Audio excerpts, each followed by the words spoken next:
Hello दोस्तों, IAS level notes Rajasthan history notes पर UPSC इन Hindi. Welcome दोस्तों माय चैनल पर। और आज हमारा टुडे टॉपिक है राजस्थान का एकीकरण। राजस्थान का एकीकरण दोस्तों पॉलिटिकल में आज मैं लेके आ चुका हूं, तो इसमें आप पूर्ण संपूर्ण तरीके से कोई भी तथ्य को पीछे न छोड़ते हुए विस्तार से करेंगे वर्णन। चलिए दोस्तों करते हैं शुरू। राजस्थान के एकीकरण के संबंधित तथ्य पर करते हैं चर्चा। तो राजस्थान का एकीकरण 1800 ईस्वी में जॉर्ज थॉमस ने इस भूभाग का सर्वेक्षण एवं अध्ययन किया और उन्होंने इसे राजपूताना का नाम दिया। यानी कि दोस्तों 1800 ईस्वी की बात सर्वप्रथम यहाँ पर की जा रही है, जिसमें विदेश से आया हुआ था एक व्यक्ति जिसको कहते हैं लेखक। कौन था? जॉर्ज थॉमस नाम का व्यक्ति था, जिसने राजस्थान के भूभाग का पहले तो किया सर्वेक्षण और इसका अध्ययन करने के बाद इस क्षेत्र का नाम राजपूताना रखा। कर्नल जेम्स टॉड ने अपनी पुस्तक annals and antiquities of Rajasthan में सर्वप्रथम 1829 में इस भूभाग का नाम राजस्थान शब्द प्रयोग किया। यानी कि किस लेखक की बात की जा रही है? कर्नल जेम्स टॉड की बात की जा रही है, जिसने अपनी एक पुस्तक है, क्या थी उसकी पुस्तक, क्या नाम है? Annals and antiquities of Rajasthan नाम की एक पुस्तक थी, जिसमें सर्वप्रथम 1829 ईस्वी में राजस्थान शब्द का सर्वप्रथम प्रयोग कर्नल जेम्स टॉड ने अपनी पुस्तक annals and antiquities of Rajasthan में 1829 ईस्वी में हमारे राजस्थान शब्द का प्रयोग किया था।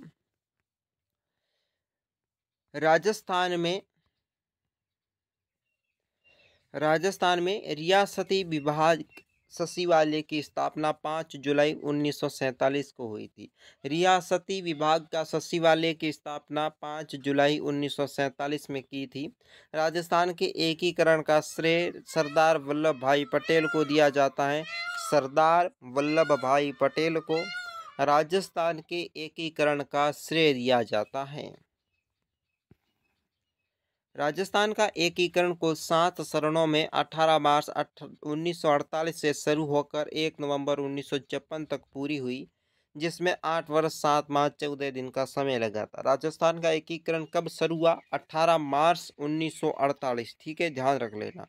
और समाप्त हुआ था 1 नवंबर 1956 को। राजस्थान का एकीकरण पूर्ण हुआ था। ये सवाल कई बार पूछा जा चुका है। इसमें समय लगा था 8 वर्ष 7 माह 14 दिन।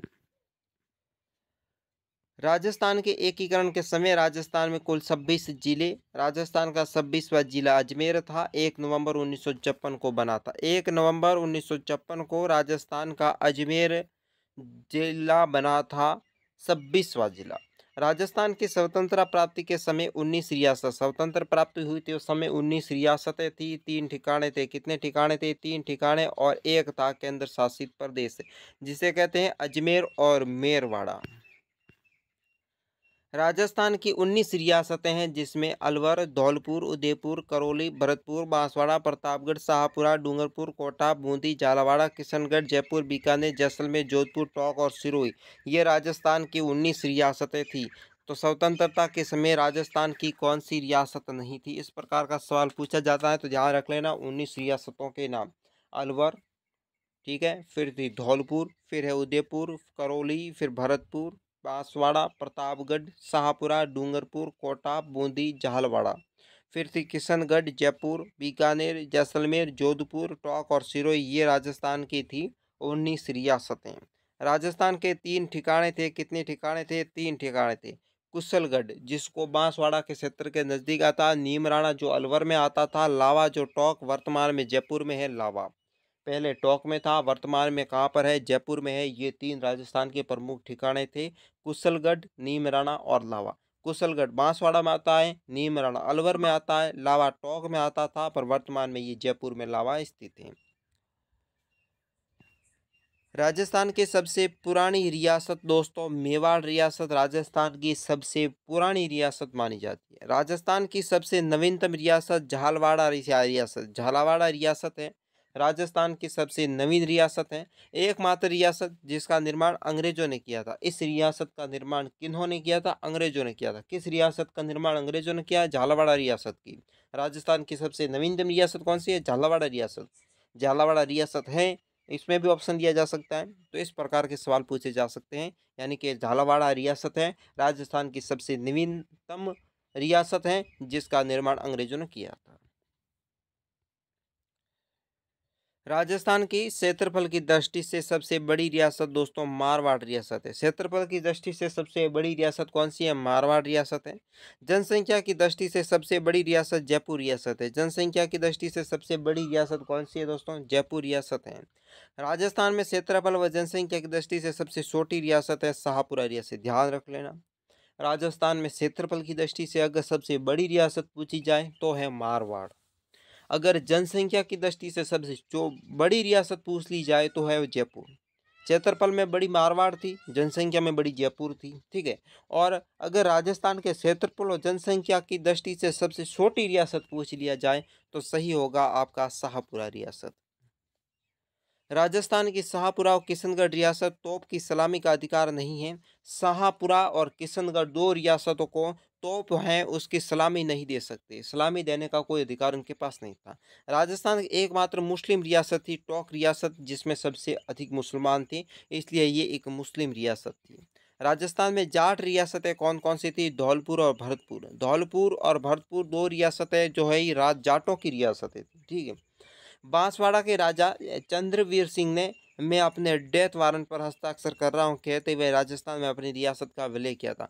बांसवाड़ा एक ऐसी रियासत है जिसके राजा चंद्रवीर सिंह थे। कौन थे? चंद्रवीर सिंह, जिन्होंने कहा था कि राजस्थान में अपनी रियासत का विलय करते समय कह रहे थे कि मैं अपने डेथ वारंट पर हस्ताक्षर कहता हूँ।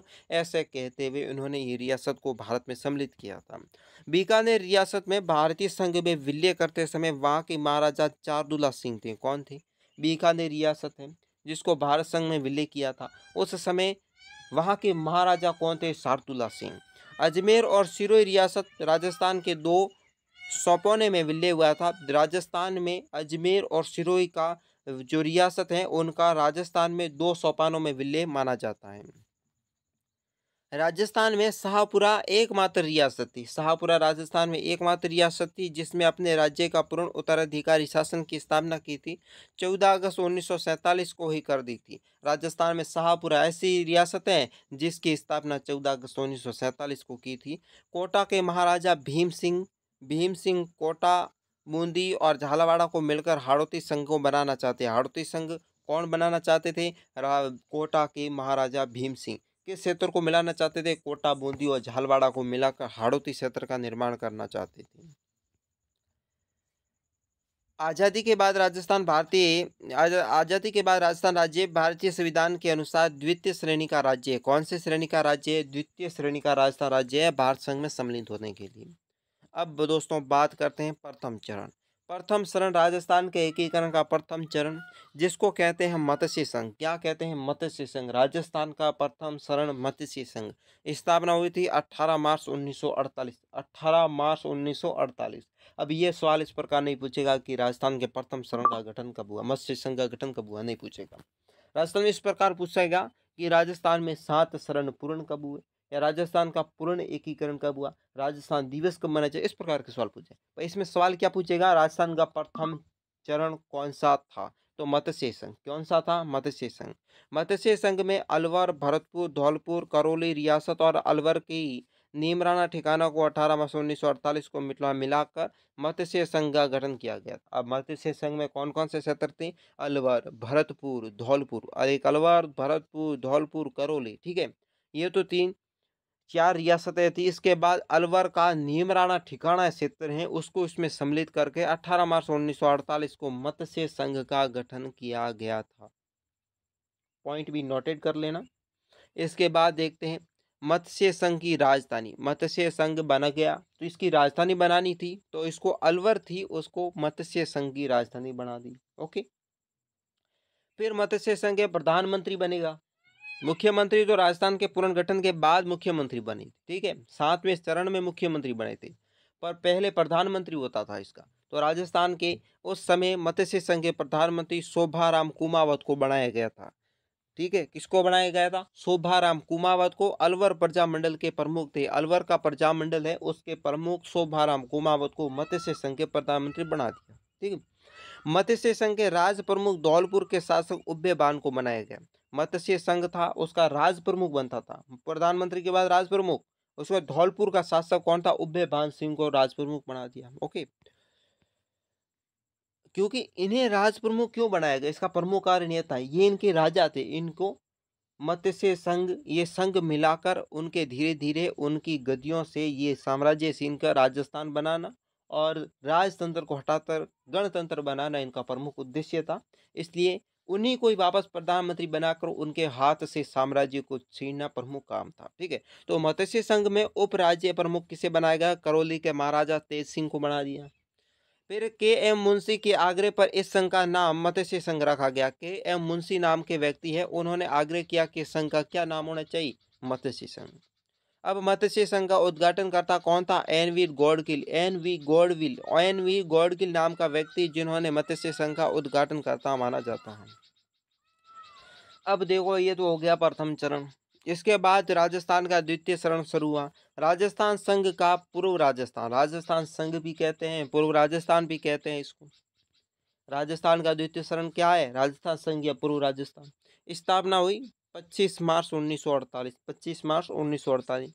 अब राजस्थान संघ 25 मार्च 1948 को कोटा, बूंदी, झालावाड़, बांसवाड़ा, शाहपुरा, प्रतापगढ़, किशनगढ़, टोंक, डूंगरपुर रियासत, कुशलगढ़ के ठिकाने 9 रियासत एक ठिकाने को मिलाकर राजस्थान संघ या पूर्व राजस्थान का गठन किया गया। ध्यान रख लेना कि राजस्थान संघ या राजस्थान का दूसरा द्वितीय चरण में कब स्थापना हुई? 25 मार्च 1948। इसमें कौन कौन से क्षेत्र हैं? कोटा, बूंदी, झालावाड़ा, बांसवाड़ा, शाहपुरा, प्रतापगढ़, किशनगढ़, टोंक, डूंगरपुर रियासत थी। फिर दोस्तों है कुंभलगढ़ ठिकाना। ये 9 रियासत है एक ठिकाना। इन क्षेत्रों को मिलाकर राजस्थान संघ या पूर्व राजस्थान का गठन किया गया था। पॉइंट बी नोटेड कर लीजिएगा। इसके बाद राजस्थान संघ की राजधानी रखी गई थी कोटा। क्या रखी गई थी? कोटा।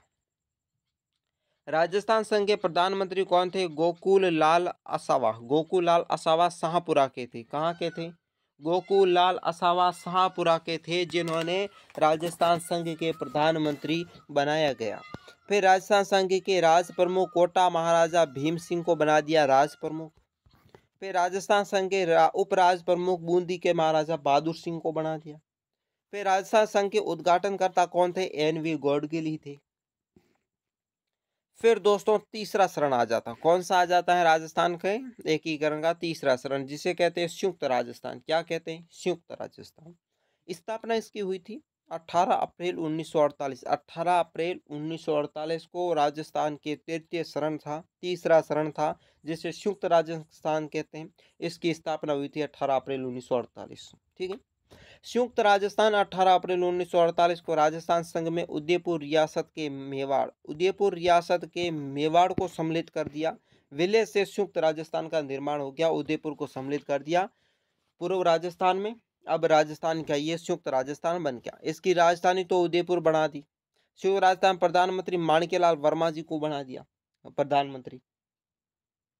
उसके बाद संयुक्त राजस्थान के राज प्रमुख उदयपुर के महाराजा भूपाल सिंह को राज प्रमुख बना दिया। संयुक्त राजस्थान के उप प्रमुख तो दोस्तों किसे बनाया? कोटा के महाराज भीम सिंह को बना दिया। संयुक्त राजस्थान का उद्घाटन करता जवाहरलाल नेहरू को बना दिया। उद्घाटन करता किसे बनाया गया? जवाहरलाल नेहरू को। तीसरे चरण के बाद चतुर्थ चरण, जिसे कहते हैं वर्ध राजस्थान। क्या कहते हैं? वर्ध राजस्थान। ये राजस्थान के चौथा चरण था। इसकी स्थापना की गई थी 30 मार्च 1949। कब की गई थी?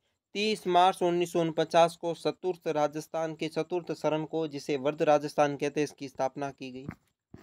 वर्ध राजस्थान में दोस्तों 30 मार्च 1949 को संयुक्त राजस्थान में जयपुर, बीकानेर, जोधपुर, जैसलमेर, लावा ठिकाने को मिलाकर वर्ध राजस्थान का गठन किया गया। पॉइंट बी नोटेड कर लीजिएगा कि 30 मार्च 1949 को संयुक्त राजस्थान के वे तो जिले थे, उसमें नए जिले कौन से जोड़े? जयपुर, बीकानेर, जोधपुर, जैसलमेर और लावा ठिकाना। वर्ध राजस्थान बन गया तो इसकी राजधानी जयपुर बना दी। क्या बनाई? जयपुर को राजधानी बना दी। अब इसके प्रधानमंत्री हीरालाल शास्त्री जी को बना दिया। किसको बनाया? हीरालाल शास्त्री। वर्ध राजस्थान के राज प्रमुख जयपुर के महाराजा सवाई मानसिंह द्वितीय को महाराजा बना दिया जयपुर के। और वर्ध राजस्थान का राज प्रमुख कोटा के महाराजा भीम सिंह को राज प्रमुख ही रखा। और वर्ध राजस्थान के उद्घाटनकर्ता कौन थे? उद्घाटनकर्ता सरदार वल्लभ भाई पटेल। अब इन्होंने राजस्थान का उद्घाटनकर्ता का काम में अपनी भूमिका निभानी शुरू कर दी। वर्ध राजस्थान के राज प्रमुख उदयपुर के महाराजा भोपाल सिंह को बना दिया और राम मनोहर लोहिया की अध्यक्षता की गई। इन्होंने अध्यक्षता में समाजवादी दल ने राजस्थान आंदोलन समिति का गठन कर वर्ध राजस्थान के निर्माण की योजना बना दी। वर्ध राजस्थान की योजना किन्होंने बनाई? राम मनोहर लोहिया ने। ठीक है। श्री पीवी सत्यनारायण राव की अध्यक्षता में गठित कमेटी की सिफारिश पर जयपुर को राजस्थान की राजधानी घोषित की गई। पीवी सत्यनारायण राव की अध्यक्षता में राव की गठित एक कमेटी थी जिसकी सिफारिश पर राजस्थान की राजधानी जयपुर को बना दिया। 30 मार्च 1949 को वर्ध राजस्थान के रूप में राजस्थान की मौलिक महत्व इकाई का गठन होने के कारण 30 मार्च को राजस्थान दिवस मनाया जाता है। 30 मार्च 1949 को राजस्थान का क्या हुआ? जो स्वरूप मौलिक इकाइयों को देखते हुए राजस्थान का गठन की ये इकाई पूरी होते ही अब इस तारीख 30 मार्च को राजस्थान का दिवस मनाना शुरू कर दिया। जोधपुर में उच्च न्यायालय, बीकानेर में शिक्षा विभाग, उदयपुर में खनिज विभाग, भरतपुर में कृषि विभाग स्थापित कर दिए। अब क्या कर दिया इन्होंने कि अब राजस्थान तो क्या बन गया काफ़ी, तो चौथे शरण पूरे हो गए, 4 शरण।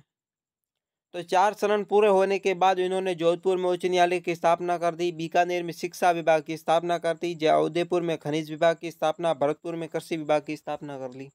ये पॉइंट नोटेट कर लेना। पंचम चरण दोस्तों संयुक्त वर्ध राजस्थान। संयुक्त वर्ध राजस्थान के नाम से राजस्थान का 5वां शरण शुरू कर दिया। इसमें कुछ नए जिलों को जोड़कर राजस्थान को बड़ा बनाना शुरू कर दिया इन्होंने। तो पंचम शरण में स्थापना की गई थी 5 मई 1949 को। संयुक्त वर्ध राजस्थान 15 मई 1949 को वर्ध राजस्थान के शंकर राव देव समिति की सिफारिश पर मत्स्य संघ का विलय होने से संयुक्त राजस्थान का निर्माण कर दिया। क्या हुआ कि राजस्थान में 15 मई 1949 को वर्ध राजस्थान बनाना था, तो इसमें क्या किया कि शंकर राव देव समिति ने सिफारिश की कि मत्स्य संघ है इसको वर्ध राजस्थान में मिला दो, तो इसे संयुक्त वर्ध राजस्थान का नाम दे दिया और इसके हो गई स्थापना। ये नोटेड कर लेना पॉइंट। संयुक्त वर्ध राजस्थान की राजधानी तो जयपुर ही रखी इन्होंने। प्रधानमंत्री पद को समाप्त कर दिया। अब ध्यान रख लेना, राजस्थान के एकीकरण में कौन से शरण में प्रधानमंत्री का पद समाप्त कर दिया गया? ये प्रश्न कई बार पूछा जा चुका है। राजस्थान के 5वें शरण संयुक्त वर्ध राजस्थान के समय राजस्थान में प्रधानमंत्री का पद समाप्त करके मुख्यमंत्री का पद शुरू किया गया। अब राजस्थान के प्रथम मुख्यमंत्री कौन बने? हीरालाल शास्त्री जी बने। इनको शपथ राज प्रमुख मान सिंह द्वितीय ने हीरालाल शास्त्री को शपथ दिला दी मुख्यमंत्री पद की। अब देखो, मत्स्य संघ के प्रधानमंत्री श्री शोभाराम कुमावत को हीरालाल शास्त्री के मंत्रिमंडल में शामिल किया गया। अब दोस्तों, मत्स्य संघ के प्रधानमंत्री कौन थे? शोभाराम कुमावत थे। इनको हीरालाल शास्त्री ने अपने मंत्रिमंडल में शामिल कर लिया और वे राजस्थान के प्रथम मुख्यमंत्री बन गए। वे पहले प्रधानमंत्री थे। अब राजस्थान का छठा शरण शुरू होता है जिसको कहते हैं राजस्थान। क्या कहते हैं? राजस्थान कहते हैं राजस्थान के छठे शरण को।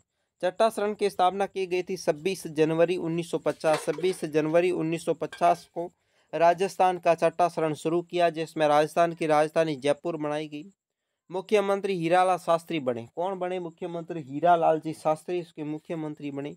राज प्रमुख कौन बने? मान सिंह द्वितीय। मान सिंह द्वितीय दोस्तों यहाँ के राज प्रमुख बन गए। फिर दोस्तों, सरदार वल्लभ भाई पटेल सिरोही को गुजरात में शामिल करना चाहते थे। क्या किया कि सरदार वल्लभ भाई पटेल ने क्या काम शुरू कर दिया कि सिरोही क्षेत्र को गुजरात में शामिल कर दिया जाए कि राजस्थान बहुत बड़ा बन गया।